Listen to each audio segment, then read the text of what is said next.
Assalamualaikum warahmatullahi wabarakatuh. Perkenalkan, nama saya Ugi. Jadi pada video kali ini saya coba mempraktekkan bagaimana cara melakukan scraping di website Sinta. Nah, saya akan coba melakukan scraping data di website Sinta. Nah, ini contoh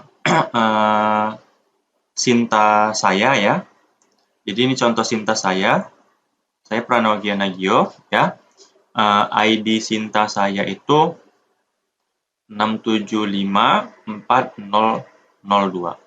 Nah, pada praktek yang pertama ini, saya coba untuk melakukan scraping data jumlah artikel yang terindeks Scopus. Nah, contohnya seperti ini. Jadi, saya itu memiliki 7 artikel terindeks Scopus, ya, 7 artikel terindeks Scopus, di mana dia masuk kuartil 1, ya. Jadi saya memiliki 7 artikel Scopus yang Q1. Saya mempunyai satu dokumen Scopus yang Q2. Saya memiliki 2 dokumen Scopus yang Q3. Saya punya satu dokumen Scopus yang Q4 dan ada satu dokumen yang undefined, tidak terdefinisi seperti itu. Nah, di sini kita coba menarik data jumlah citasi ini, ya. Nah, di sini saya menggunakan R ya, RStudio, ya. Teman-teman bisa download RStudio di misalkan download RStudio. Nah, teman-teman bisa download RStudio di sini. RStudio ini gratis ya. Ya, teman-teman bisa download di sini. Nah, untuk menarik data ini, jadi saya ingin menarik data Q1, Q2, Q3, Q4 undefined, itu akan saya tarik datanya. Kemudian jumlahnya 7, 1, 2, 1, 1. Nah, jadi ada dua bagian ya. Bagian ininya, Q-nya, Q1, Q2 sampai undefined, sama bagian jumlahnya. Di sini saya coba menarik data dengan menggunakan R. Saya menggunakan paket R namanya rfetch ya. Teman-teman bisa install terlebih dahulu paket rfetch-nya ya. Seperti itu. Teman-teman bisa misalkan kalau ingin mengetahui tentang lebih dalam rfetch ya. Ini R package ya. Jadi nama paketnya itu rfetch ya. Helps you scrape or harvest data from web page ya, seperti itu. Nah, contoh kasus saya tadi dulu, saya ingin melakukan scraping untuk 2 baris data ini. Nah, di sini pertama saya menggunakan perintah R ini ya. Ini ID Sinta saya tadi ya, 6754002 ya, ID Sinta saya ya. Kemudian disimpan ke dalam ini vektor Sinta ID. Kemudian saya menggunakan fungsi paste, ada nolnya ya. Di sini ada Sinta ID-nya. Disimpan dalam URL overview. Nah, kemudian saya menggunakan fungsi read underscore HTML ya, di mana isinya itu URL overview. Nah, inilah kita dapat page URL-nya. Kalau kita bisa lihat page URL-nya, kita bisa akses. Nah, ini dia page URL-nya. Jadi isinya itu page URL itu ini sebenarnya di bagian source ini. Mana ya, tunggu. Nah, ini semua, sepertinya sih ini semua hasilnya page URL.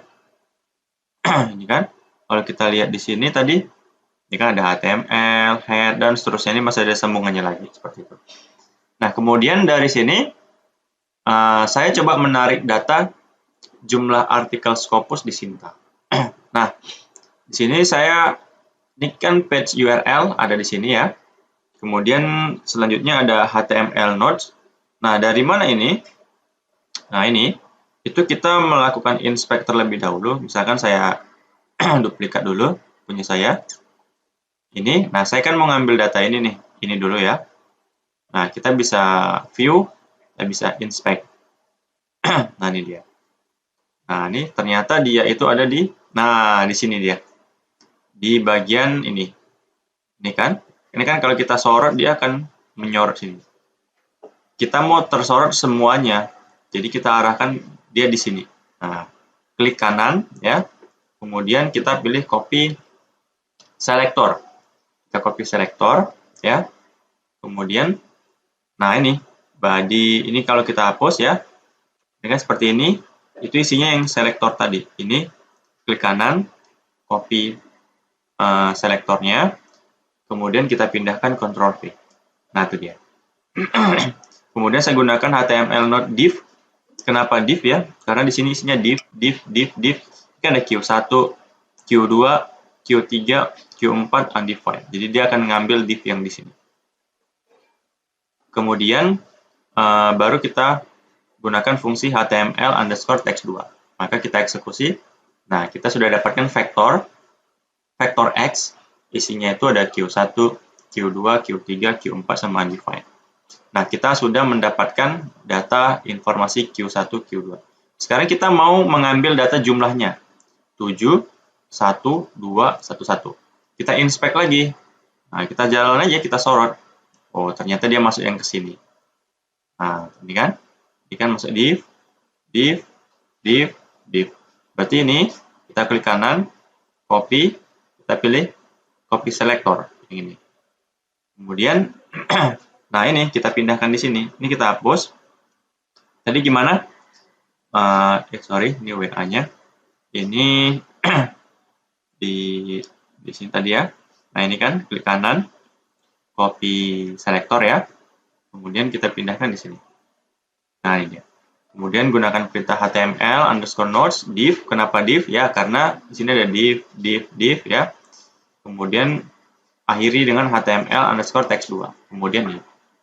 Jadi, sekarang kita sudah dapat X-nya merupakan vektor. Isinya Q1, Q2, Q3, Q4 sama undefined. Sementara untuk Y itu juga merupakan vektor, tapi dia berisi informasi jumlah dokumen Scopusnya. Jadi kalau Q1 jumlahnya ada 7, Q2 jumlah dokumennya ada 1, Q3 ada 2, dan seterusnya. Nah, setelah kita dapatkan X sama Y-nya, maka kita akan membuat data frame. Kita gunakan fungsi data frame, kita gabung X sama Y-nya, keterangannya sama jumlah artikelnya, maka kita eksekusi seperti ini. Nah, oke ya, sudah dapat ya. Nah, contoh selanjutnya, misalkan kita, ini kan punya saya. Q1-nya ada 7, Q2 ada 1, Q3 ada 2, kan punya saya tadi kan. Nah, nih. Misalkan kita ingin mengambil punya teman saya, namanya Rezi. Q1-nya ada 12, Q2-nya ada 10. Gimana caranya? Sama aja. Kita tinggal mengganti ID Sintanya aja. Kita copy ID Sintanya. Ya udah, kita tinggal kita ganti di atas. Tinggal kita ganti di sini. Ya, tinggal kita eksekusi dari atas. Arahkan lo di sini. Ya, kemudian run all chunk below. Maka dia akan mengeksekusi sampai bawah. Nah, ini dia. Dapat kan?